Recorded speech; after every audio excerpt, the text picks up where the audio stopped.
Welcome back. We are here with Marcus Nilsson, the executive producer from Ghost Games on Need for Speed. I was just doing some cursory research. There have been 21 Need for Speed games. You guys worked on Need for Speed Rivals, but now you have the luxury of not having a subtitle. So is this meant to be some kind of grand reimagining of the Need for Speed experience? Yeah, you can imagine that, right? You're right. Last year was the first year that we didn't make a Need for Speed for a very long time. And the very kind of transparent reason for that is that we want to figure out, what is the Need for Speed experience that we want people to experience. Spending time talking to the people within the studio, EA and Ghost, talking to our fans. What are the kind of core values we want to build Need for Speed on? And to make a long story short, that created kind of like a blueprint of how we should build a journey for Need for Speed, and it starts with this game. A game which is very focused on very deep customization, part of the DNA of what Need for Speed is, as well as a kind of narrative that can pull you through the game.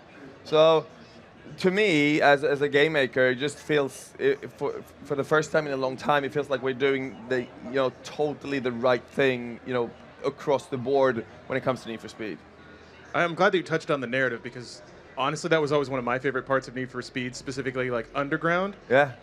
It has kind of that self-aware camp vibe to it, and I think a lot of people took it seriously and didn't understand that it was meant to be a little cheesy. Are you guys, well, maybe not, but what kind of tone are you guys taking with the narrative this time? I mean, come on, it had like a bad cop who was like, heat your car. Yeah, I mean, Carbon definitely, and Underground was one of my favorites, doing kind of the live action sort of stuff. But actually, the thing that blew me away, and the demo that we saw during the EA press conference, was that we saw live action actors, but then it was essentially seamless, where it went from the background to the car. Were those actors on a green screen? And no. Okay. Oh, yeah. So you blended real life with the game. What you saw there is kind of a glimpse into the future. That that's proper Gen 4. What people talk about Gen 4, and they talk about, oh, it's going to be kind of photoreal. That what you saw there is photoreal, because we can show that to 1,000 people, and 999 will not be able to say that, well, yeah, it's probably some kind of compositing going on. That happens in real time within the engine. And it simply just creates, it's a technical innovation that creates so many possibilities, for gaming as a whole. Are we going to have to wait until the game comes out to really see all those possibilities, or can you share some of those with us aside from what we saw in the? You've obviously seen it, and then let people use their creative imagination. What can happen when you have that technology, right? But this is a game where deep customization of cars. You build your car. We want you to get emotionally connected to your car. The car you build with compositing will obviously be able to be part of a narrative with real people. So people can then comment on cars that you made, kind of blurring that line, right? About blurring that line between what I do and what I like in real life, and what and the kind of game experience. Sure. Well, speaking of game experience, we've got some gameplay to look at. Maybe you can walk us through some of the new features in the new Need for Speed. I have a question for both you, Marcus, and Gavin. Yeah. Gavin, you don't have a driver's license. No, I don't. You've played enough driving games, though, in your life.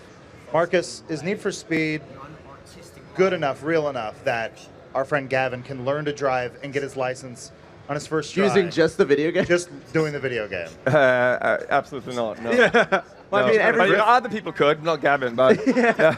I mean, every racing kind of game, you just floor it the whole time, right? You're just always going for it. Yeah. And I don't think that works very well in real life. No, but Gavin is he's probably the target audience to a big degree for us, right? Need for Speed is about kind of edge of your seat driving, kind of widely press the accelerator, press the brake, drift through a corner. That's the experience. You don't want people to feel intimidated by Need for Speed. Need for Speed is a pick up the controller and go. But you can build depth into that experience with technology, with proper kind of creative design. You can build very deep personalization into that as well. One thing that's actually very cool with this game, which we've kind of taken for granted now because we've had it for some time in development, is the way we can, in the physics system of this game, you can take it all the way from what we call the older Need for Speed games, which is more grippy. You kind of brake and you accelerate through a corner, to the more drifty physics of what, let's say, the Criterion games. So now you go in, and I think you probably saw it just on that live stream. You can then, you have one slider that can just make it grippy or drifty, so you can have the physics setting you want. Which I've never seen in the game before, and it really is something that we can see is really popular here on the show floor. So even if you set your car to totally drifty, is it still like completely playable as long as you know that you're going to drift a lot and you can still get used to like, driving in that style? As a direct, yeah, but you can set up the car so it's kind of potentially really hard to do a drift, absolutely. But sometimes some of the collectibles going finding donut spots in the world, perfect to set it up as drift as possible, right? So the key here is that you can have a selection of cars, right? You can set it up differently. You can choose which one you want to go out with based upon what you're going to be doing. But at the same time, you can take any car you want at any given time and just tweak it to what you want it to be. That's cool. Because a lot of people, when they describe a driving game, the first thing they describe about it is like, yeah, it's like super realistic, or it's really hard to control. But if you have that customization, I guess that makes it like whatever you want it to be. Now, I was a big fan of Need for Speed Rivals, played a lot of it. The setting was like a fictional mountainous town with a desert. Really interesting. It had a lot of variety. I really that. From what we've seen so far, this is very much downtown LA, correct? Yeah, it actually is. Yeah. I had coffee down in one of these areas this morning. Now, was this just for the show today because we are in Los Angeles, or does the game take place exclusively in LA? The place obviously takes place in a fictional city called Ventura Bay. However, it's obviously modeled on the city we're now in. But the great thing about Ventura Bay is that it's really varied. You got the driving you had in Rivals. You got the driving obviously that you had in Carbon or in Underground. So and you have everything in between.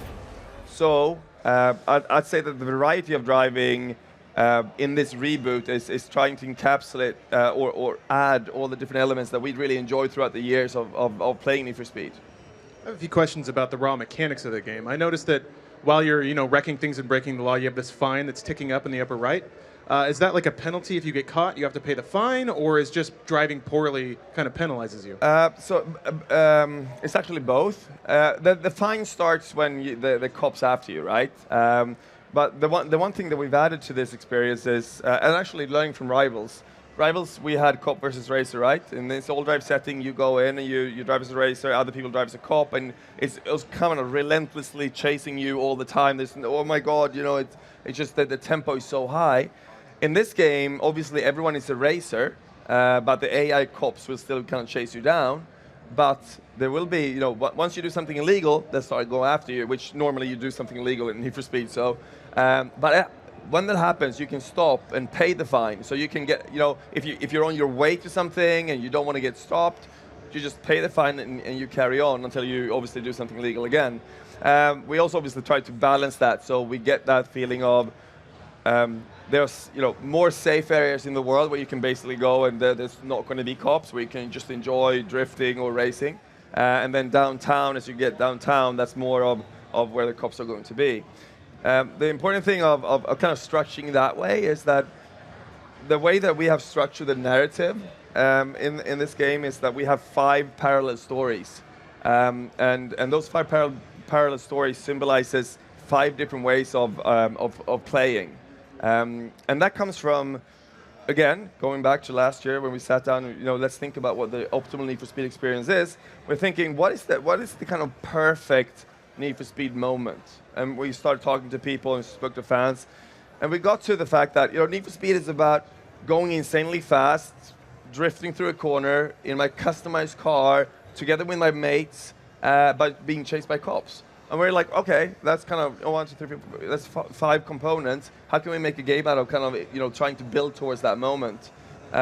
So now everything is tied to us. That the scoring that I think you see sometimes in the playthrough is kind of tracking what you do and where you score in those 5 different ways. And those 5 different ways are also more part of the deeper narrative, which we're going to be talking about later on in the campaign about this game.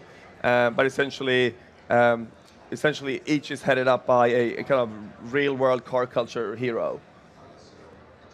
It's awesome. It's actually, it really is very. It's so how obvious are these references, these characters? I wonder. Say again? How obvious are these references? Like, if you're into car culture, you'd be like, oh, that's obviously this character. You know, Twitter have theories. Absolutely. Oh yeah? Yeah. Okay. Yeah, they do.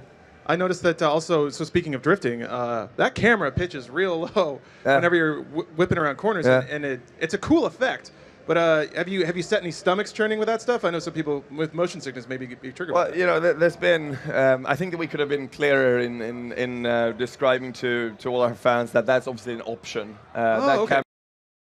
But what I really like with that camera is, again, remember what I said about the Need for Speed experience. It's about throwing yourself out there, edge of your seat driving, and that camera kind of screams to you, kind of drive me like crazy, because you know, yes.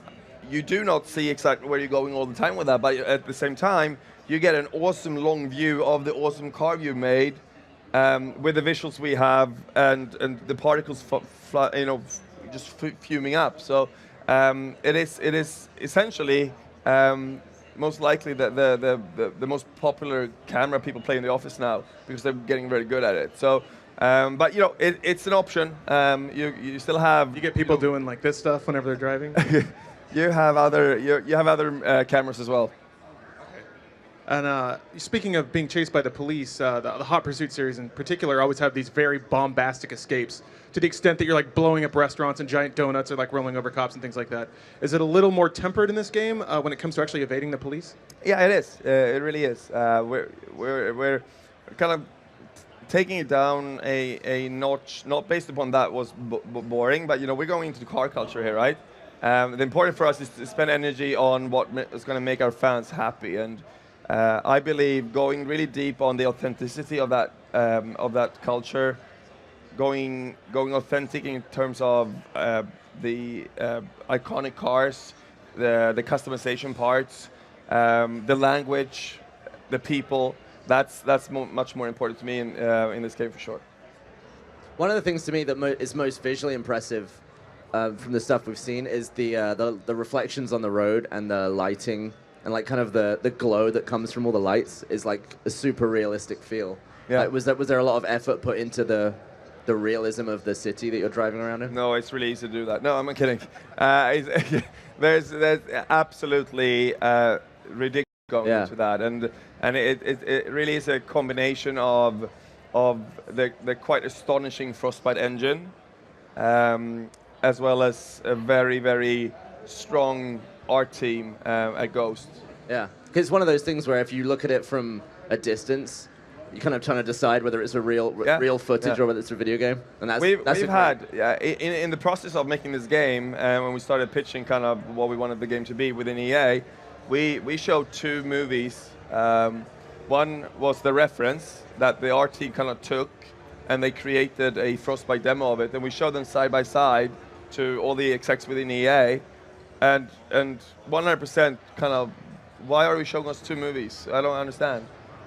And then when you point that out, you see their face drop. That's awesome. That's one of my favorite things about the Need for Speed franchise, especially the Rivals, was the cars look so realistic and they're so one-to-one. I could finally drive cars I could never afford, which makes me feel good. Sometimes I'll get something like just a GT Mustang, something that looks somewhat attainable, and I can feel better about myself, but it's still sad. So we've actually got some questions from Twitter. You guys can ask us questions with our #3. We've got Bernie and Meg over there to endure the wrath of the internet. Let us know how it's going. Good. I'm Meg Turney. Thank you. Thank you. Bernie Burns here. What up? You're going to do your upside down mic thing? My hype man pose. What up, y'all? We got some questions from Twitter. Your face. You don't know what I look like now. That's part of the hype man. It's the anonymous thing. I just want to say before we start asking questions over there that there's a lot of love for your T-shirt, Marcus. Oh, they do? Yeah, there's a lot of love for that hard T-shirt. All right, cool. I'll tell you what that T-shirt is. It's in going deep into the car culture. We work with a website, which is an EA website called Speed Hunters. So this is a Speed Hunters T-shirt that they just produced, and they wanted me to kind of wear when I went to cool live shows. Very nice. Yeah. I want to say, before we start asking the questions again, I'm also a huge Fast and Furious fan, so how many 10-second races are in this new Need for Speed? How many what? 10-second races. Like drag racing. Yeah, exactly. Yeah. There will be many in this game, Wonderful. That's also and a question that's kind of the way I'm going to answer that right now. Yes, very nice. How often will I have to run from the cops? Get boxed in. You'll have to do that sometimes, but Oh, you know, nice. I think people will be happy to know that there are areas in this game where you will not have the risk of running into cops. But if you really want to go for it, because one part of the progression is going to be to kind of be an outlaw, then there will be areas where there's high risk for you to be chased.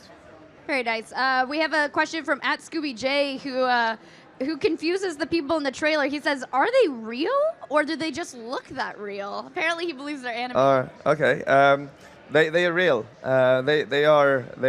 Those two people are actors, and they obviously talk about a name, Nakai-san, which is an icon in the game.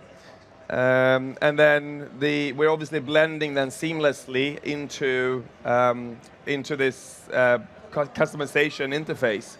And that's the real-time compositing we were talking about before. And as I said, a real glimpse into what Gen 4 really should be about. And then one more question from Brandon_DS. Can you turn off the leaning camera in the new Need for Speed?